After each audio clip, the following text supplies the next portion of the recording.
Hello and welcome to the MonstrousWalker show. I am your host, Tommy Walker, the author of Monstrous. But here's a place where we can cover whatever, and I am other things besides an author of a cool book. One of these is that I'm a bit of a, goodness, I have a history as being a maniacal baseball fan, particularly in terms of the numbers. And let's do something like old times. This here is what would be the back of Adrian Gonzalez's baseball card if he were to keel over today. And should we give a little background on myself here? My acquaintance with baseball has been mostly severed since, I guess, almost since the wild card came in.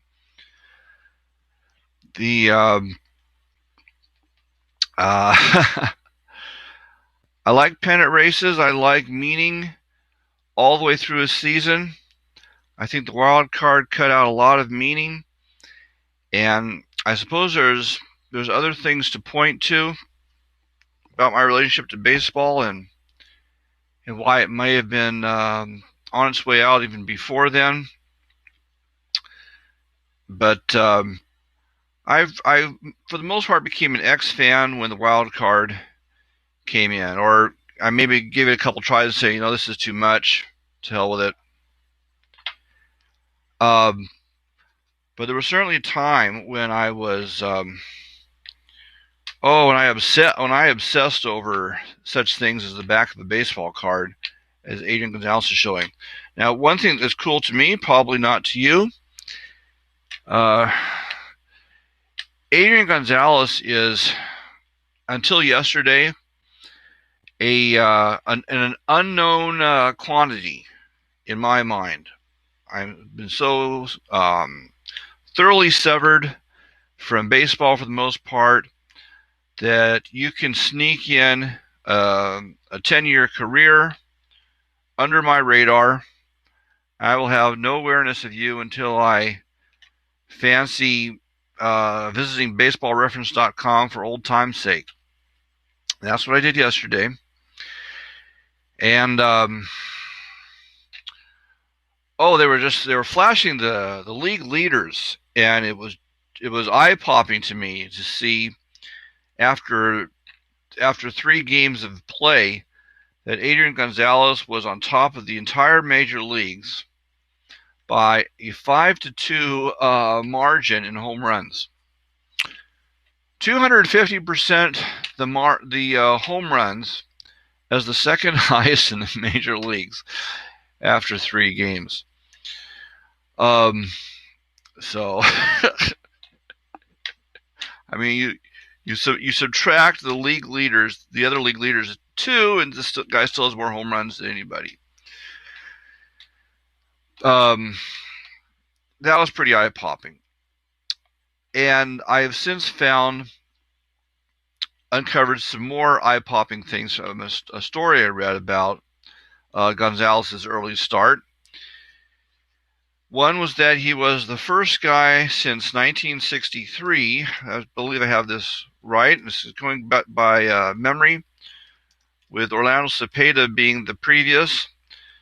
This is talking about, and this is not even talking about the home runs. 1963, Orlando Cepeda was the last person to open a season with 3 straight 3-hit games. So that's just talking hits, and his average after 3 games was in the 700s. This Adrian Gonzalez character's batting average was in the 700s. So you have to go back to 1963 to find somebody who opened a season with 3 straight 3-hit games. You had to go back to 1999, and I think in that case, the previous fellow was Jermaine Dye. You have to go all the way back to 1999 to find another player with to open with, or to have a streak of 6 straight, we'll call them plate appearances instead of at-bats. I'm not quite sure about that point. To have a streak of 6 straight plate appearances with an RBI. So this is historic stuff that is, you know, technically outside the aspect of Adrian Gonzalez's game that caught my attention. What caught my attention was the 5 HRs. I don't even know how to place this historically. I think he is the first to 5. No, all history, all time. All-time first to 5 HRs. First all-time fastest. That's the way to. All-time fastest to 5 HRs. Unprecedented in history. All of this about our main man of the moment, Adrian Gonzalez. So a red-hot start, and one final detail: after the 3-game point, it no longer holds true after 4, which is a damn shame. I'm showing you, here's his baseball card after 4 games. It was a more popping sight after 3, because now his batting average has dropped under 600. But what was really striking to me, one more detail was,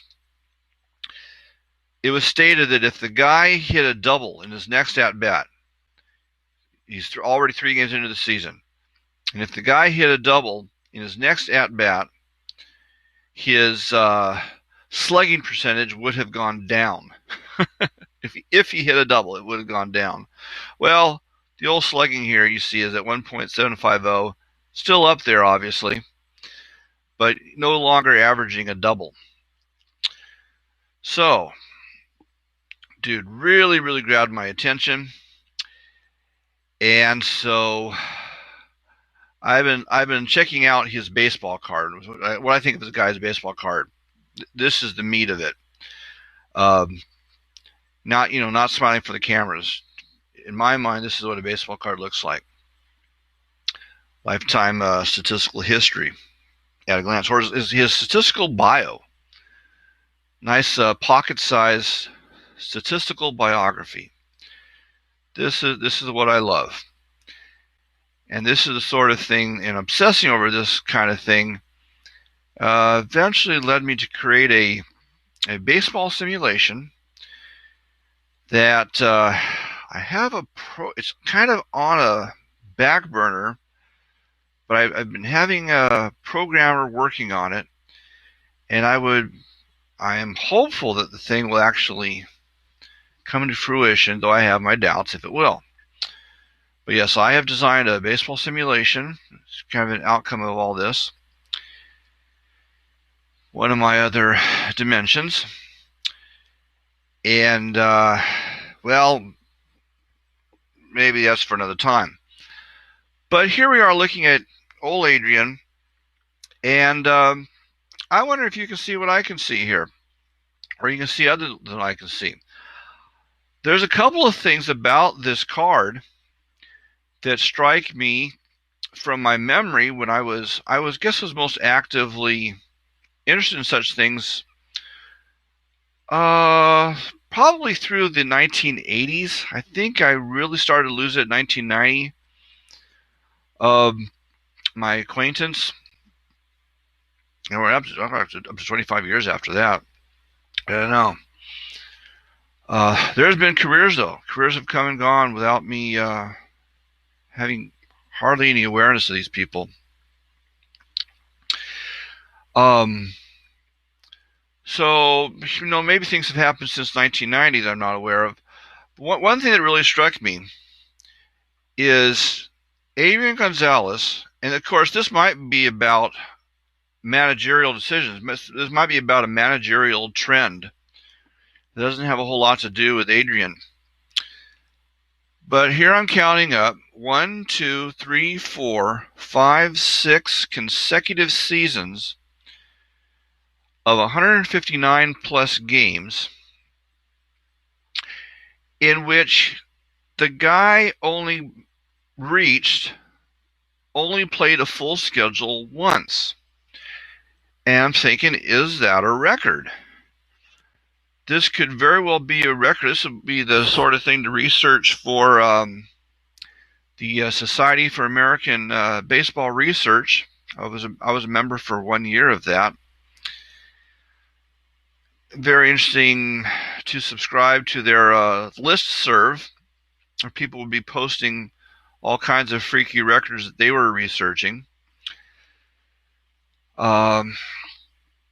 Though I was never able to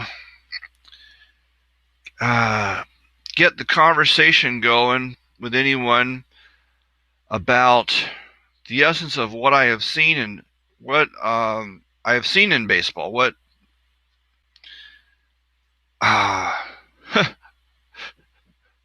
baseball has meant to me, like almost on a spiritual level, or what obsessing over baseball stats has meant to me, and what I found there has enlightened me.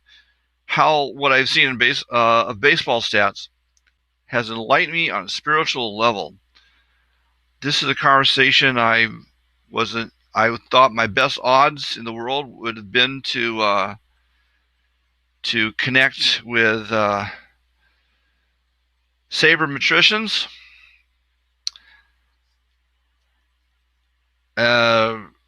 But I still have not had that conversation. I may die without ever having the conversation properly, or have them shut up and listen. Maybe that's really more to the point. An extended period where a relevant party could shut up and listen, because this is something that a lot of stuff that I've determined on my own, and spending a lot of alone time and things that I have discovered on my own that are where a person to be talking with another person who would not be helpful in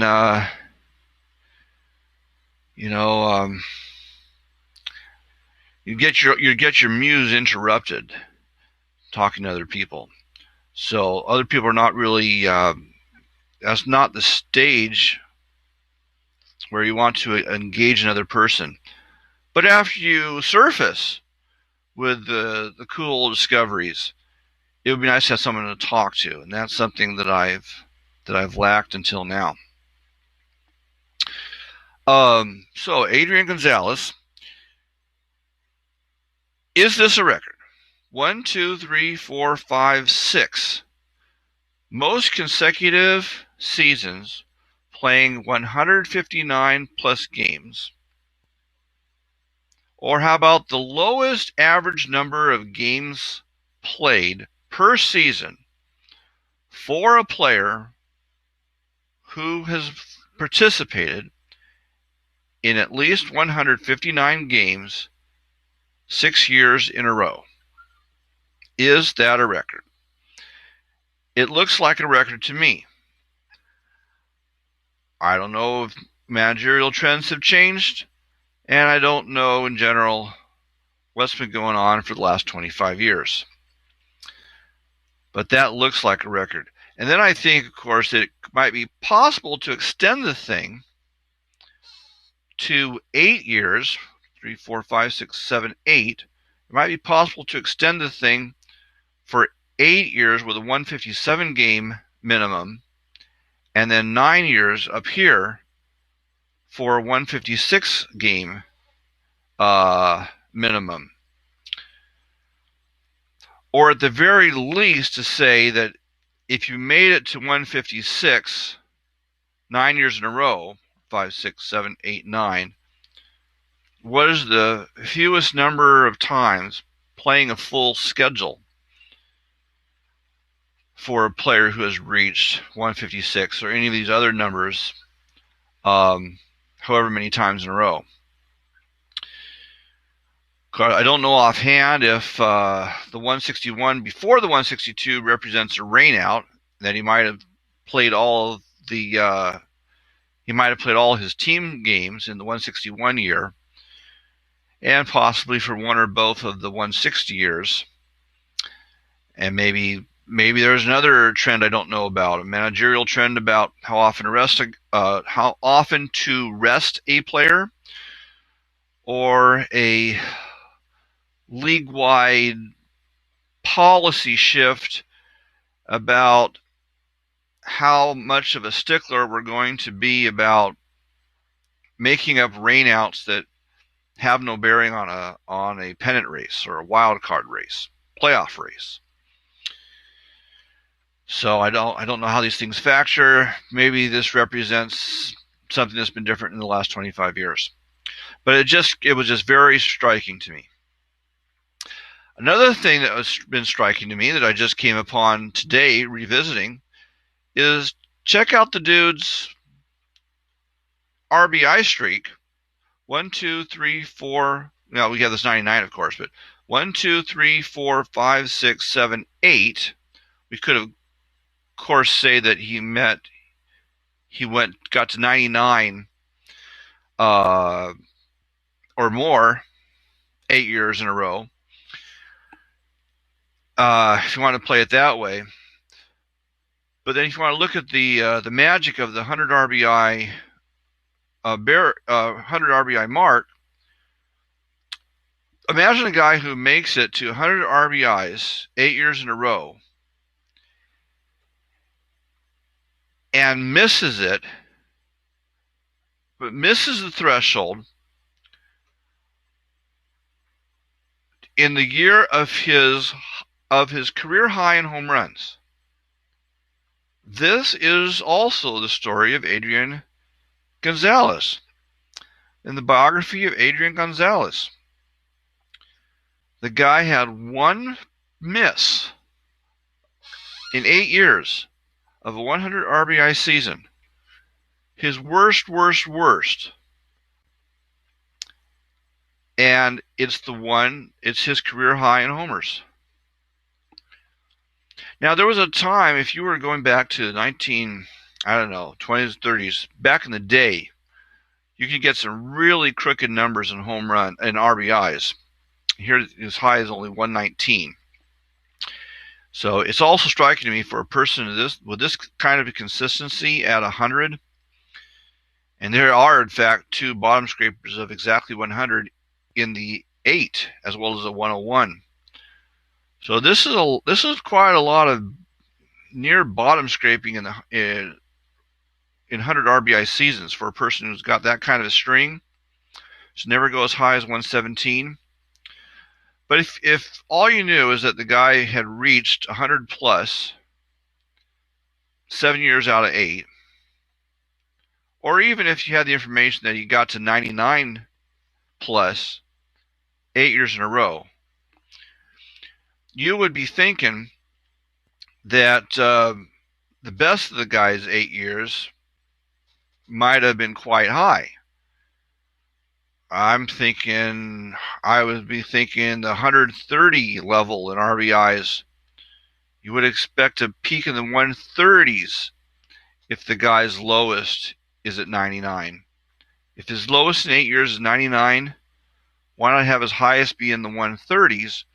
And if his highest is in the 130s, why not have this be a fellow who reaches the 40 HR mark with some regularity? But it's not the case. These range pretty soft. These range fairly soft as 100 RBI seasons go. And it's his low mark in the streak that is his career high in home runs. So then you also think, well, gosh, if he's gets to 130, if 130 is more in the expected range, then we should have maybe the upper 40s also in the expected range. 40 home runs in an average season. Maybe that takes us down to the low 30s, high 20s at his worst. And then you need, so that, anyways, don't know quite where I'm going with that. But then, is that a record? Is this something that we can frame as a record? To put up a streak of this nature, where the low one is your career high in home runs, where your worst of 8 is your career high in home runs. So, also very, very striking to me. A little bit more of the observations. The guy has more black ink in neutral to negative categories than he has in positive ones. So kind of once again, I guess it kind of shows this is the most striking feature about the guy actually is just that he doesn't get hurt. He doesn't get hurt, and yet he does get rest. Or I guess we don't know how to explain this exactly.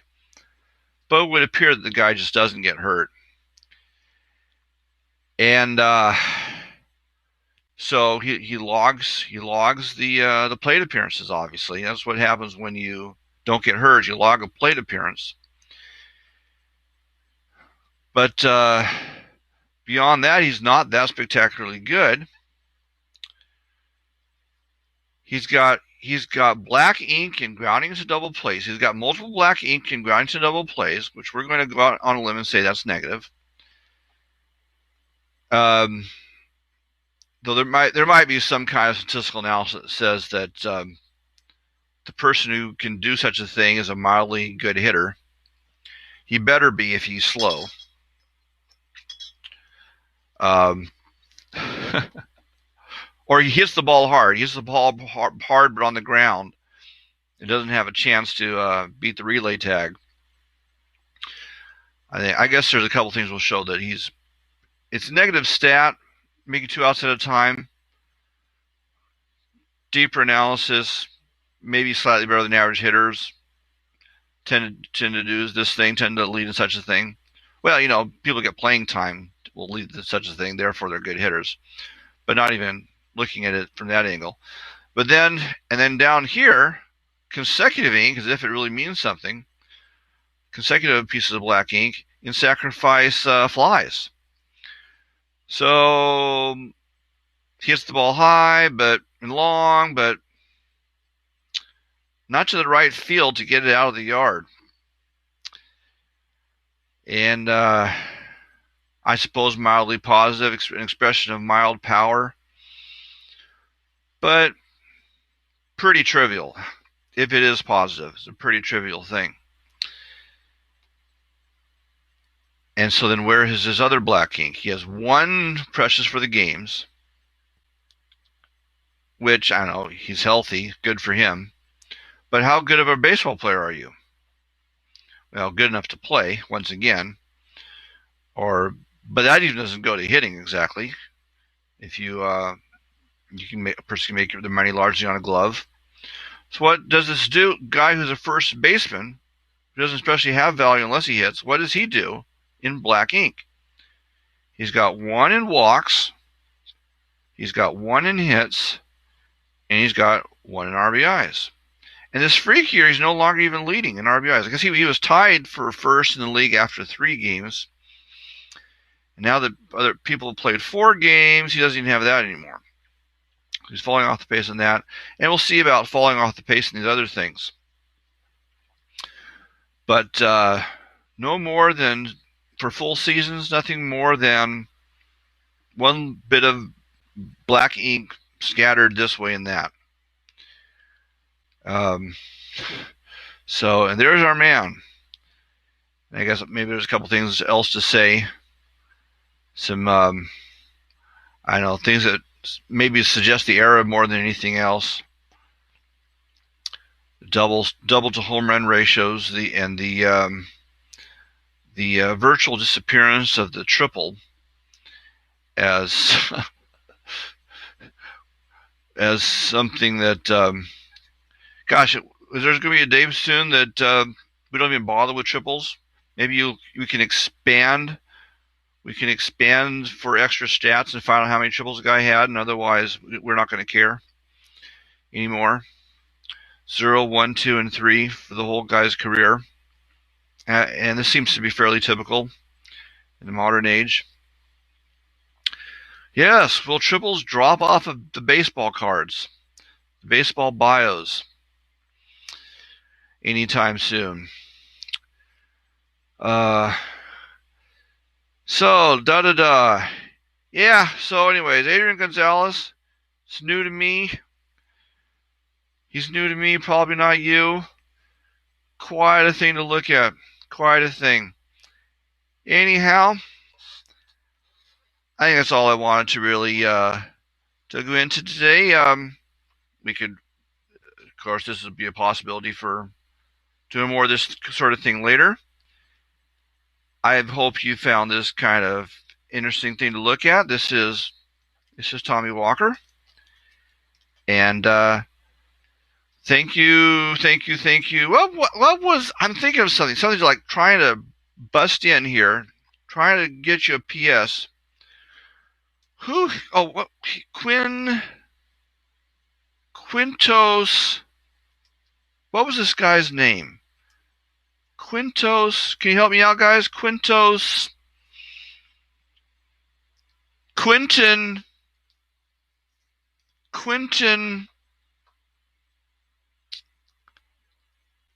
Let's try this out. Let's try one more thing here.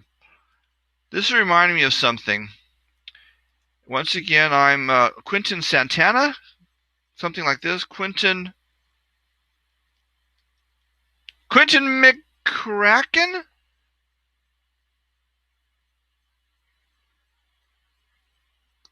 That feels halfway good. No, I don't think that's him. Is that him? Carlos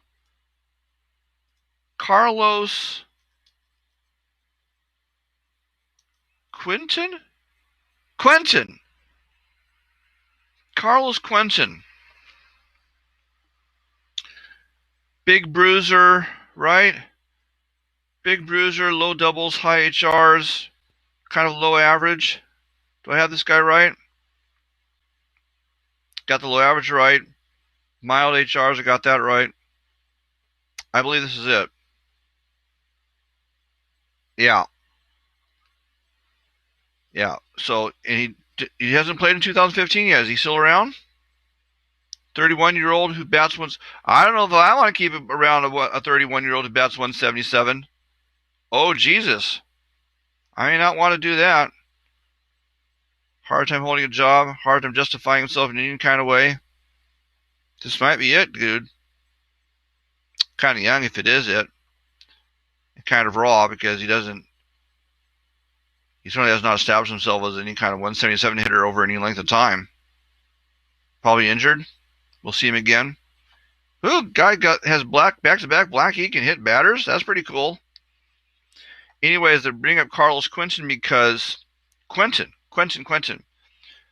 I bring up Carlos Quentin because he's another person that went on a hot streak really early in a season. Like he was I think he was the first out of the chute one of these years, and he earned a Player of the Week, I believe, for the first week of the season. And the particularly cool thing is that I got this essential information from a person I was just sitting next to in coffee house, it seems to me. And what would this have been about exactly? Would I have been reading my baseball dictionary? Was I a conversation piece for carrying around a baseball dictionary? Did I habitually drop names even then? This is fairly recently, and I guess also kind of reflects how what a weirdo I am, how severed I am from baseball for the most part. But there was that blip at one time when I used to carry around a baseball dictionary, and I read this. It's like the first dictionary that I ever read cover to cover, and I did it when I was otherwise not a baseball fan, not a person who watched the games anymore at all, not a person who didn't have any acquaintance with current major leaguers, any kind of ongoing relationship where these people are household names to me. Um, but I know I for every once in a while I guess there's this little pocket that still has some kind of draw to baseball in some form, even if I don't watch the games anymore. One of these things was that I went out and bought this huge dictionary that I read cover to cover. So I might have been a conversation piece on that basis for having this big fat baseball dictionary cracked open, and then the proud, not the proud mom necessarily, but the proud niece, I think, says, "Oh my, what's the relationship then? Niece to nephew? Oh, my nephew, aunt to nephew, niece to."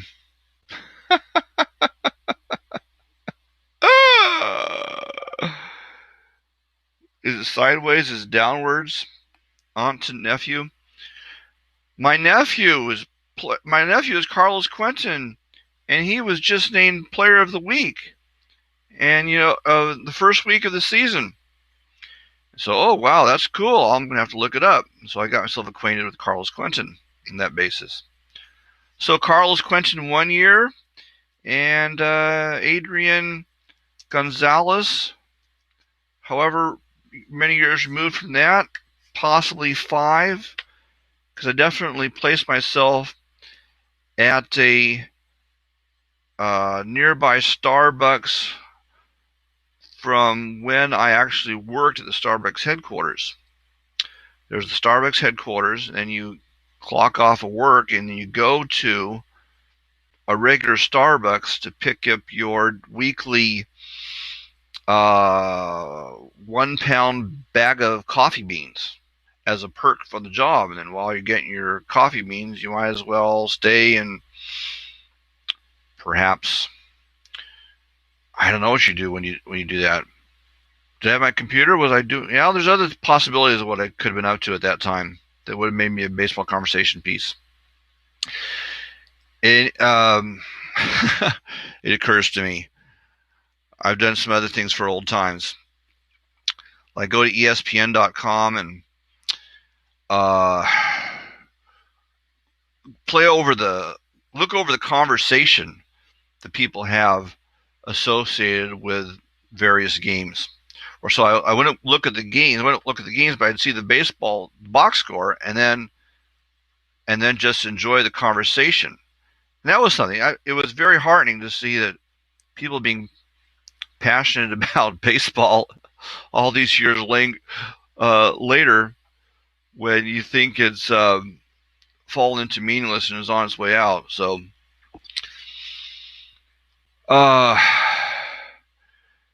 yeah. And there's other things to go into, like, is this the place? Is this the place? No, it's not the place, because it's 1:44 p.m. I got to get my butt to work, and like that. So.